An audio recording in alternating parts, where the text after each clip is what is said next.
अस्सलामुअलैकुम। मैं हूं गुलाम मुर्तज़ा। मैं रुखसार हसन। मैं हूं गुलजार अहमद। आप देख रहे हैं GM authentic reaction YouTube channel. आप सभी दोस्तों का मेरे इस चैनल पर स्वागत है। अगर आप देखना चाहते हैं ऑथेंटिक रिएक्शन वीडियोस तो मेरे इस चैनल को सब्सक्राइब करें। उम्मीद करता हूं कि तमाम दोस्त खैर से होंगे। दुआ है कि आप हमेशा खुश रहें, जो भी हंसते मुस्कुराते रहें। जो आज हम जिस वीडियो पे रिएक्ट करने जा रहे हैं उसका टाइटल है यूक्रेन से लौटे मुस्लिम्स ने बताई इंडिया के फ्लैग की हकीकत। तो ये है हमारी आज की वीडियो का टाइटल। तो चलिए सबसे पहले वीडियो देखते हैं, फिर देते हैं अपना ऑथेंटिक रिएक्शन।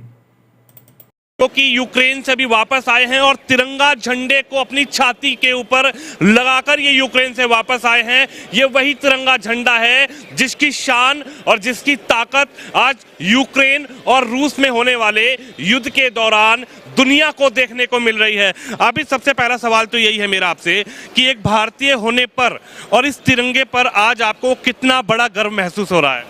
जब तिरंगा वहाँ भी जब हम लोग तिरंगा लेकर निकले थे तो गर्व तो बयान नहीं कर सकते। बहुत मतलब एक हिम्मत मिला इससे हम लोगों को कि ये लेकर चले। यही एक हम लोग की उम्मीद थी कि इसको लेकर के अगर हम लोग पैदल निकल रहे हैं वार के दौरान, हम मेरे हॉस्टल से और वहाँ पे ओगजाल रेलवे स्टेशन तक तकरीबन 1.5 घंटे का सफ़र था। तो यही हम लोग की उम्मीद थी कि हम लोग बचेंगे तो इसी से बचेंगे, क्योंकि वहाँ पे हमारे खार्किव सिटी में जो हम लोग ओलेस्क्यूस्का में रहते थे तो रशियन आर्मी भी वहाँ पे अंदर आ गई थी और यूक्रेनियन तो थे ही।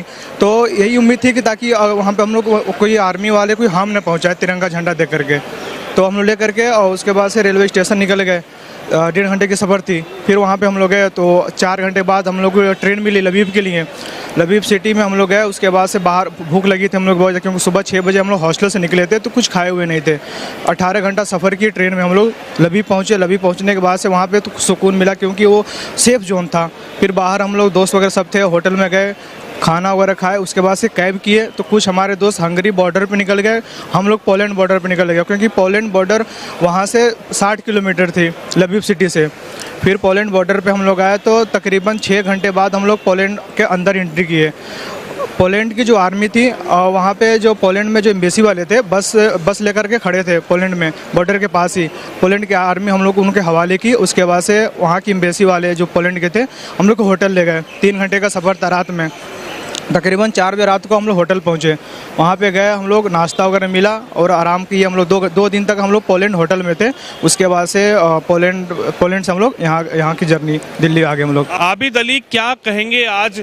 और सबसे बड़ी बात यह है कि वहाँ के हालात कैसे हैं? अगर मैं आपकी आंखों देखी जानना चाहूँ कि हम लोग, क्योंकि हम लोग भारत में हैं और वहाँ से जो लोग आ रहे हैं उसमें आप भी हैं, आंखों देखी क्या है, कैसी स्थिति है, कैसे हालात हैं? सर स्थिति तो इस टाइम तो और ज़्यादा ख़राब हो चुकी है। जब हम लोग 5 दिन तक थे तो खैर उस वक्त तो हालात सही था। जब रेड जोन एरिया में हमारे खार्किव सिटी आ गया तो हम लोग सीनियर जो थे और बाकी वहाँ पे जो टीचर भी है अपने इंडियन वहाँ पे कुछ, तो बोले कि भाई अपनी जान बचाकर खुद भगो। और जिस कंसल्टेंसी के थ्रू हम लोग वहाँ पे गए थे, ड्रीम फ्लाई के थ्रू, उन्होंने खुद बोला कि यहाँ से भागना ही सही है और अपने रिस्क पे सब भगोगे। तो हम लोग अपने रिस्क पे वहाँ से भगे।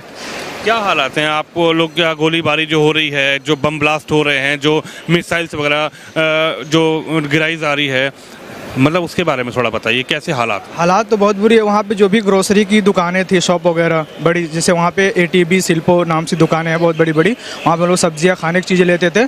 तो हम लोग जब ट्रेन में थे तभी हम लोग न्यूज़ मिली थी कि उस पर मिसाइल गिर गया है।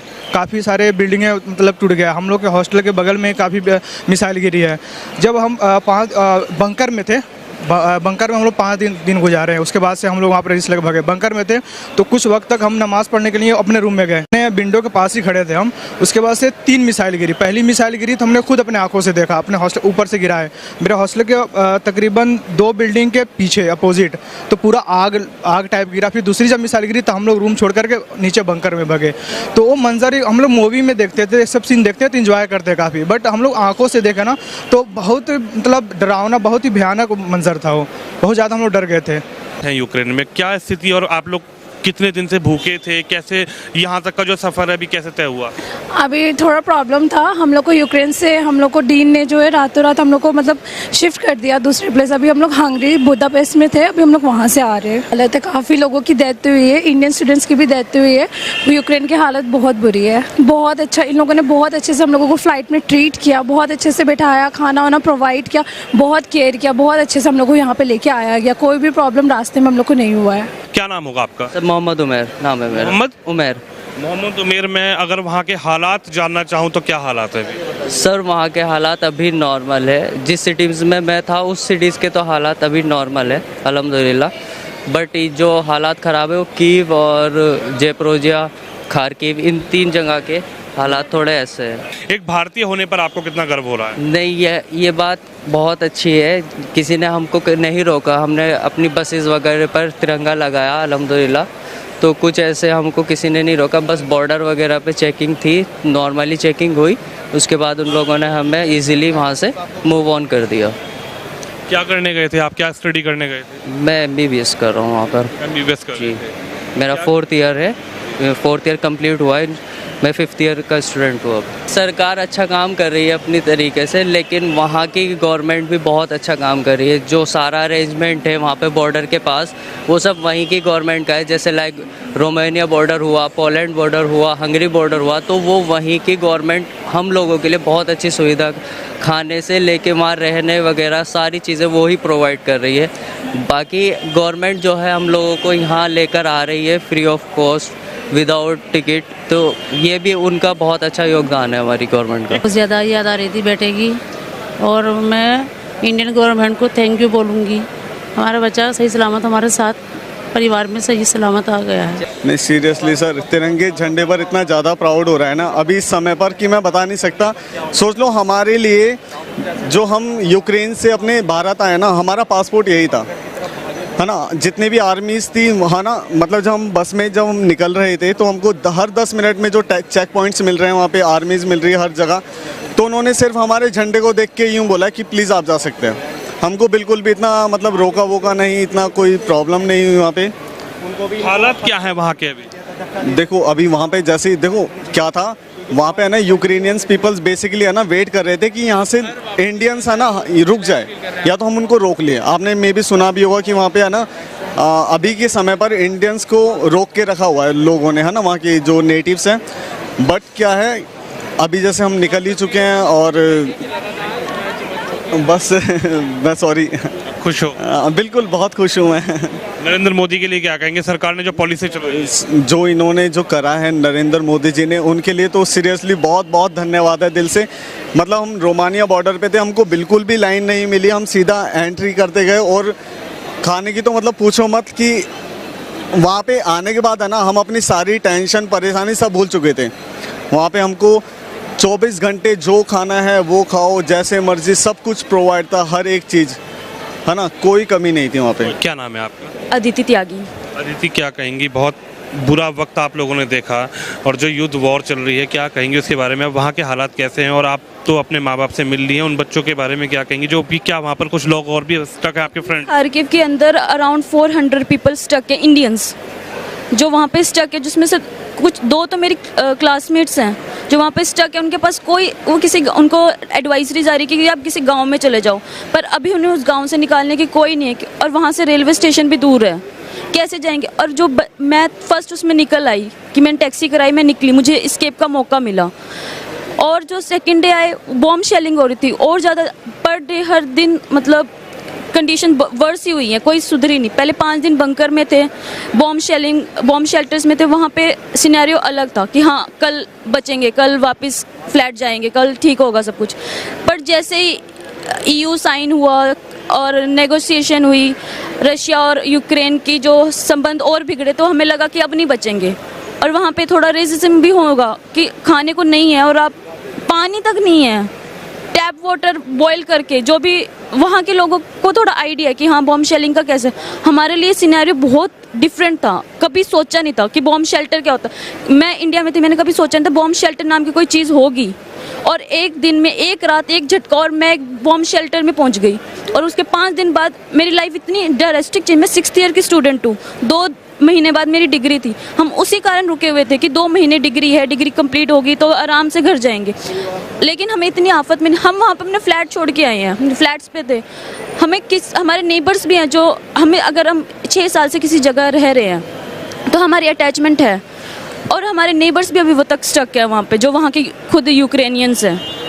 बहुत हार्श कंडीशन है, फूड की अवेलेबिलिटी पे डाउट है कि मिल रहा है नहीं, टैप वाटर, क्योंकि गर्म पानी करके बहुत प्रॉब्लम्स थी लोगों को, और बच्चे हैं छोटे छोटे, हम तो फिर भी थोड़े बड़े बच्चे हैं जो 6 उनको पता ही नहीं क्या हो रहा है, भाग रहे हैं रोड पे, बॉम्ब शेलिंग हो रही है, भाग रहे हैं, ग्रोसरी के लिए लाइन लगी हुई है, भाग रहे हैं लोग।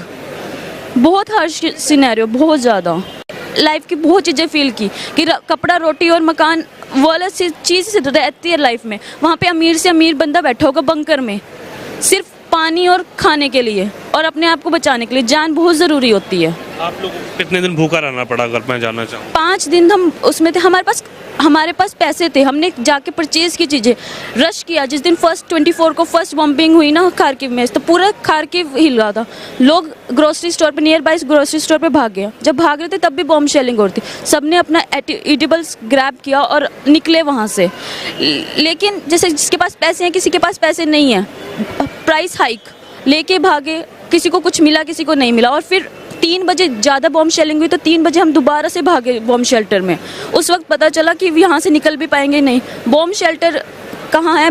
वहाँ पे मेट्रोस बनी हुई है, बॉम्ब शेल्टर पूरी कवर्ड है, वहाँ आवाज़ें नहीं आती। लेकिन रात को पूरी रात बॉम्ब शेलिंग हुई, लोगों के घर की खिड़कियाँ टूटी है पहले, जो लाइट्स शुरू में, फिर पूरी बिल्डिंग्स टूटने लगी। मतलब वहाँ पे जानवर, क्योंकि वहाँ के लोग जानवरों को भी पसंद करते हैं, जानवर के लिए खाना इतना इम्पोर्टेंट वो भी नहीं मिला।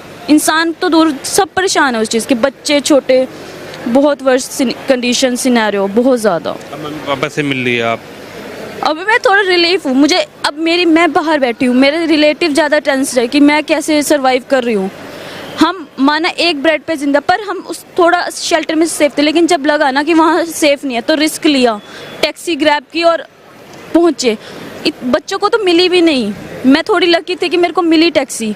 मेरे दोस्त 2-2 घंटे पैदल चल के रेलवे स्टेशन पे पहुँचे। डिग्री नहीं दे सकते, इधर हमें वो अलाउंस दें कि हम वो एग्ज़ाम दे सके विदाउट डिग्री की। अभी पता नहीं हालात वहाँ कब सुधरे, 2 महीने 6 महीने, क्योंकि इतने डिस्ट्रक्शन है। मेरी यूनिवर्सिटी में VN कराजना की स्टूडेंट हूँ, उसकी बिल्डिंग पूरी प्रॉपर डिस्ट्रक्टेड है, पूरी डिस्ट्रॉय।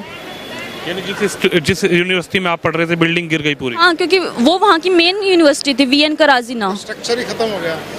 सेंटर आपने देखा, वो सेंटर बहुत लाइवली जगह थी, वहाँ पे हर फंक्शन, हर चीज़ वहीं पे ऑर्गेनाइज होती। पार्लियामेंट था वहाँ पे, उसकी डिस्ट्रक्शन। और ये बिल्डिंग्स आज की बनी नहीं हुई, ऑलरेडी 100 साल की बनी हुई बिल्डिंग्स हैं। मेरी यूनिवर्सिटी 1804 की बनी हुई थी, और वो ना एक दिन में मतलब बहुत ज़्यादा डिस्ट्रक्शन। अगर आप न्यूज़ में इंटरेस्ट रखते हैं और ऐसी ही न्यूज़ से रिलेटेड मज़ीद वीडियोस देखना चाहते हैं तो इंडिया लेटेस्ट न्यूज़ को सब्सक्राइब करें। बड़ी जी ये अफसरदा वीडियो है मेरे लिए, और बड़ी ही मैं क्या कहूँ कि जो यूक्रेन है, मैं कहता हूँ कि उसको रशिया ने तबाह करके रख दिया यार। बाकी स्टूडेंट्स जो हैं उनका मसला तो अलग से हम डिस्कस करेंगे। सबसे पहले जो मुझे इस वीडियो में जो बात बड़ी ही मुझे उसने चौंका देने वाली न्यूज़ है, वो ये है कि बड़े ही पुरानी जो यूनिवर्सिटीज़ थी, जो यूनिवर्सिटीज़ होती हैं ये इल्म का गढ़ होती हैं। वहाँ पर लोग जो हैं वो स्टूडेंट्स जो हैं वो इल्म हासिल करते हैं और अपनी जो डिग्रीज़ हैं वो हासिल करते हैं। ये आप वो बच्चे जो वहाँ पर डिग्रियाँ, जिनका फाइनल ईयर था, जिनके 1-2 माह रह गए थे, अब उनका मुस्तकबिल जो है वो फ्यूचर जो है वो ख़तरे में हो गया है। क्या उनको वो डिग्री मिलेगी भी या नहीं मिलेगी? उनके 6-6 साल जो हैं वो ज़ाया हो गए हैं। ये बड़ी ही, मैं कहता हूँ जो सिचुएशन है ना, ये बड़ी ख़तरनाक सिचुएशन है और बड़ी ही मैं कहता हूँ कि बहुत बुरी कंडीशन है यूक्रेन की इस वक्त। इसमें एक बात बहुत बेहतरीन है, इंडिया वाले को जो अपना है एम्बेसी वाला में, वो मुस्लिम मतलब जो स्टूडेंट्स हैं उनका उन्होंने इंटरव्यू लिया है। वो मुस्लिम स्टूडेंट्स बता रहे थे कि हमारे साथ बहुत अच्छा डील हुआ जब हमने तिरंगा दिखाया है। तो ये होती है डिप्लोमेटिक सक्सेस, आपके एम्बेसी की, आपके फॉरेन जो पॉलिसीज है उनकी ये सक्सेस की बात है कि आप नेशन की बात होती है, नेशन की बात है कि नेशन जो है इंडिया जो है उनका नाम है। बाकी ये भी देखना कि वो हिंदुस्तान में रहकर मुसलमान हैं, लेकिन वो मिनॉरिटीज का भी उन्होंने ख्याल रखा हुआ है।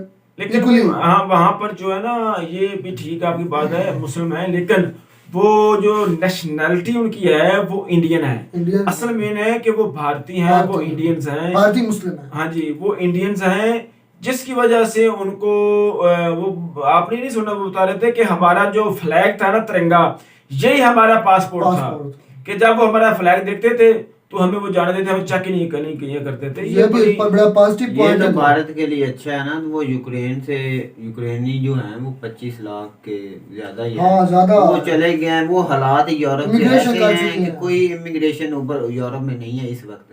जो भी जा रहा है वो किसी के पास पासपोर्ट नहीं है, इतना टाइम भी नहीं है। एक बात और बड़ी इसमें मुझे अच्छी लगी, वो बात ये है कि वहाँ पर जो यूक्रेन है लोग, या यूक्रेन की जो आर्मी कह लें, या वहाँ के जो लोग हैं, वो इन गैर मुल्कियों की, ये जो स्टूडेंट्स हैं, इंडियन हैं या पाकिस्तानी हैं या किसी और के हैं, वो उसकी मदद कर रहे हैं। ये बड़ी मुस्बत बात है, ये बहुत अच्छी बात है। यूक्रेन वाले नहीं, वो बता रहा था कि हंगरी में जो है उन्हें नहीं भाई, किसी मुल्क में भी हमें नहीं, वहाँ पर जो यूक्रेन लोग हैं वो उनको एवैक्यूएट करने में मदद कर रहे हैं। उनको जो आर्मी भी है वो भी जो उनकी है वो उसको मदद कर रही है स्टूडेंट्स की, कि वो यहाँ वहाँ से निकल जाए। एक और बात इसमें बड़ी अहम पता चली है कि हमें आने वाले वक्तों के लिए तैयार रहना चाहिए। ये देखें, अब यूक्रेन को शायद इल्म था या नहीं था, लेकिन उन्होंने तैयारी की हुई थी कि उन्होंने बंकर बनाए हुए थे, बॉम्ब शेल्टर बनाए हुए थे। क्या हमारे मुल्क में ऐसे शेल्टर हैं? खुदा न खास्ता हालात कुछ भी किसी समत में भी जा सकते हैं। ऐसे हालात किसी मुल्क पर भी ना हो। मैं हुआ ऐसे है ना, ये ऐसे हुआ है कि उनको पता था कि रशिया जो है वो हमें अटैक हम पे करने वाला, इन्वेड करने वाला। काफी अरसे से उन्होंने जो रशिया है ना, उन्होंने बता दिया था, और अपनी जो फौजी हैं वो लगा रहे थे बॉर्डर पर, तो उनको पता चल गया था। इसलिए उन्होंने ना वो जो शेल्टर रूम है, वो शेल्टर रूम कह रहे हैं, या शेल्टर जो बम प्रूफ होते हैं बंद, वो उन्होंने बना लिए थे, ताकि जब ऐसे हालात हों तो हम वहां पर अपने आप को महफूज कर सकें। और बड़ी अच्छी बात है, ये भी एक अच्छा, तो ये बड़ा इमरजेंसी ये होती है। मैं तो ये बात करता हूँ कि यूक्रेन एटमी ताकत होती ना, तो रूस कभी भी ये हमाकत नहीं कर सकता। ऐसी बात तो बिल्कुल, हम एटमी ताकत है, हमें असल में ना जो रशिया कहते हैं ना अपना, मतलब न्यूक्लियर प्लांट्स या न्यूक्लियर असास जो थे यूक्रेन में भी थे, लेकिन इनके एग्रीमेंट साइन हुआ है। एग्रीमेंट साइन हुआ था कि आपके पास जो हम आपके दिफा का जिम्मा लेते हैं। यूएन ने उनके दिफा का जिम्मा लिया था, मतलब कि रशिया लिया था कि हम आपके दिफा का जिम्मा लेते हैं, आपके पास जो हमारे बकाया जाता है ना, मतलब एटम बम से, वो आप हमें वापस करें। इसलिए इन्होंने वापस किया था। अगर वो जितने रशिया में ना, उससे 2 गुना ज़्यादा शायद उधर यूक्रेन में था, क्योंकि ये बॉर्डर लगता था यूरोप के साथ, ये बॉर्डर है, क्योंकि उनको यूरोप से डर था। और इस वजह से यूक्रेन जब यूएसएसआर का हिस्सा था पहले, उस वक्त ये डिप्लॉय हुए थे उधर, लेकिन इनका एग्रीमेंट हुआ था, एग्रीमेंट के तहत ये उन्होंने मतलब वापस किए रशिया को। अगर वो वापस ना करते तो आज ये सूरत हाल ना उनको देखनी पड़ती। अच्छा, एक और इसमें बात जो मुझे नजर आई है कि यूक्रेन के जो हालात हैं वो अभी तक बड़े संजीदा हालात हैं, बहुत संगीन है। और हालात में ये है कि जो स्टूडेंट्स हैं, इंडियन स्टूडेंट्स भी, इवन इंडियन स्टूडेंट्स भी जो हैं वो अभी काफी जो है वो वहां पर अभी रुके हुए हैं, वो शेल्टर्स के अंदर ही हैं। उनको निकलने के लिए अभी बड़ी दिक्कत का सामना करना पड़ रहा है। अभी काफी इंडियंस और पाकिस्तानी स्टूडेंट्स जो हैं वो अभी तक भी वो उनकी वो खतरे में है। तो जितने भी स्टूडेंट्स हैं, आप देख रहे भाई, लोग जो है ना, उन्होंने हर चीज छोड़ दी है, उन्होंने अपनी डिग्रीज छोड़ दी, अपनी हर चीज छोड़कर भाई अपनी जान जो है ना वो बचा कर जो है वो निकल रहे हैं। इससे पता चलता है कि दुनिया की सब चीजों से जो बंदे को अफजल चीज होती है ना, वो अपनी जान होती है। वो कहते हैं ना कि जान है तो जहान है। ये बाकी जो ज़रबे मिसल है, ये ठीक है कि जान है कि जहान है। इसमें एक और भी बात है, दोनों गवर्नमेंट जितने भी ममालिक उधर स्टूडेंट्स पढ़ने गए हैं, उन तमाम से एक रिक्वेस्ट है कि जो बच्चे उधर अपनी डिग्री से मुकम्मल नहीं कर चुके, हमारे पाकिस्तानी हैं, इंडियंस हैं, बांग्लादेशी हैं, जितने भी ममालिक हैं, उनको गवर्नमेंट जो वापस आए उनको स्टेप लेना चाहिए, वो इधर डिग्री मुकम्मल हाँ, करवाएं। अगर वो सोर्स फराम करें और उनको जब ये सीज फायर होता है, ये जंग रुकती है ना, तब सबसे पहला तो स्टेप ये कि यूक्रेन की जो गवर्नमेंट है उनके साथ रब्ता करके वो जो इनके 1-2 माह रह गए होंगे वो उनको मुकम्मल करवाएं और डिग्री जो है वो उनको लेकर दें। अगर हालात नहीं ठीक होते तो वो उनको गवर्नमेंट उसका कोई ना कोई नियम बदल लाजमी दे कि उसको कैसे एडजस्ट करना है। अपना मुल्क छोड़ के जाए बेचारे, उनकी इतना टाइम उन्होंने 6-6 साल जाया किए, कोई एमबीबीएस कर रहा है, कोई कुछ कर रहा है, कोई कुछ कर रहा है, तो ये उनको उनका हक मिलना चाहिए। तो ये काफी संजीदा हालात है, अभी तक भी यूक्रेन के हालात बड़े संजीदा और संगीन हालात हैं और वहां पर काफी स्टूडेंट्स जो हैं वो अभी तक रुके हुए हैं, वो निकल नहीं पा रहे। तो काफी सारे जो हैं वो निकल आए हैं। तो इंडिया की गवर्नमेंट ने भाई बड़ा अच्छा काम किया है और अपने स्टूडेंट्स को आप नहीं कह सकते कि इंडिया की गवर्नमेंट अच्छा किया। मैं कहता हूं कि इंडिया ने अपने आप को इस काबिल बना लिया हुआ है कि उसको कहने की जरूरत नहीं है, वो खुद ही जो है ना उनकी जो वो ऐसी नेशन बन चुकी है इंडियन कि उनकी वो नेशन का जो फ्लैग देख कर ना जो लोग वहां पे यूक्रेन है या रशियन है उनको उन्होंने कुछ नहीं कहा, वो हिफाजत अपने जो वो आ रहे हैं।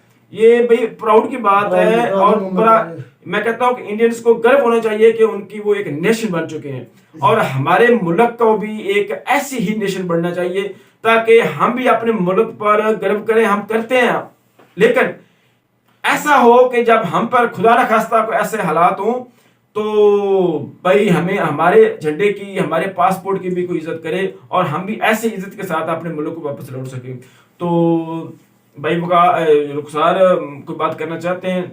मैं बात ये करना चाह रहा था कि ये जो यूक्रेन और अपना रशिया का मामला है उस पर यूएस ने रिक्वेस्ट की है। अभी ताज़ा खबर है कि आप हमारे मतलब कि इनके दरमियान सालसी का करारदार अदा करें और शायद आपने पिछले दिनों मिसफायर हुआ था अपना। हाँ भाई, नेगोशिएशन होनी चाहिए, बातचीत होनी चाहिए ताकि ये जो तबाही है ये रुक सके। और जो खुसूसन मैं कहता हूँ कि वो बता रहे थे कि 1800 से अबव की बिल्डिंग्स जो यूनिवर्सिटीज बनी हुई थी 1804 की बनी हुई थी, तो भाई वो इतनी पुरानी यूनिवर्सिटीज बनी हुई थी और उनको तबाह बर्बाद किया जा रहा है। भाई ये बहुत बड़ा नुकसान है यूक्रेन के लिए। वो तो मैं कहता हूँ कितने साल पीछे चले जाएंगे, उनकी इकॉनमी जो है वो डिस्ट्रॉय हो जाएगी।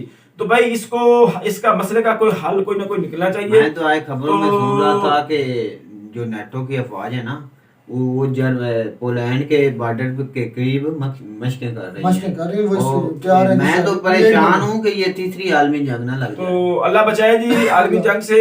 भाई गुजार कर रहे हैं जो इशारा कर रहे हैं, भाई अल्लाह पाक बचाए और ये जो मामला है ये हल होने चाहिए। और एक दफ़ा फिर मैं जनाब इंडिया की जो लोग हैं उनको ये क्रेडिट देना चाहता हूँ कि उनकी गवर्नमेंट जो है उसने अच्छे काम किए हैं और उनको बाहिफाजत लेकर आए। ये थी हमारी आज की वीडियो। उम्मीद करता हूँ कि आपको हमारी वीडियो पसंद आएगी। वीडियो पसंद है तो वीडियो को लाइक करें, शेयर करें, हमारे चैनल को सब्सक्राइब करें। मिलते हैं अगली वीडियो में किसी नए टॉपिक के साथ। तब तक दीजिए इजाजत। अल्लाह हाफ़िज़।